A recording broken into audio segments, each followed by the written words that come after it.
رجل كان سارق، سمع آية غيرت حياته وأصبح عابدا للحرمين.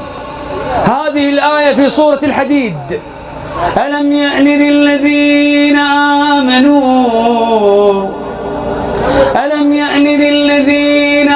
آمنوا أن تخشع قلوبهم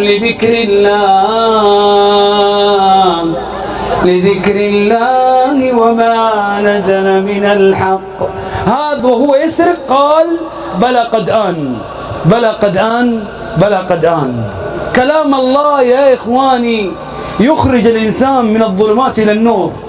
ليخرجكم من الظلمات إلى النور وكان بالمؤمنين رحيما. كلام الله، تدرون أنه كلام الله يحيي الأموات؟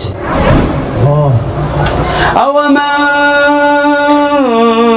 كان ميتا، أهل العلم يقولون في هذه الآية: ميت القلب. والإنسان إذا كان ما يذكر الله هو ميت أصلا. مثل الذي يذكر ربه والذي لا يذكر ربه كمثل الحي والميت. فهذا كان بعيد عن الله وكان قلبه ميت، فسمع آية أحياها الله.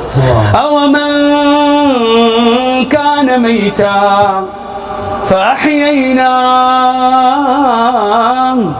وجعلنا له نورا يمشي به في الناس كمن مثله في الظلمات ليس بخارج منها كذلك زين للكافرين ما كانوا يعملون.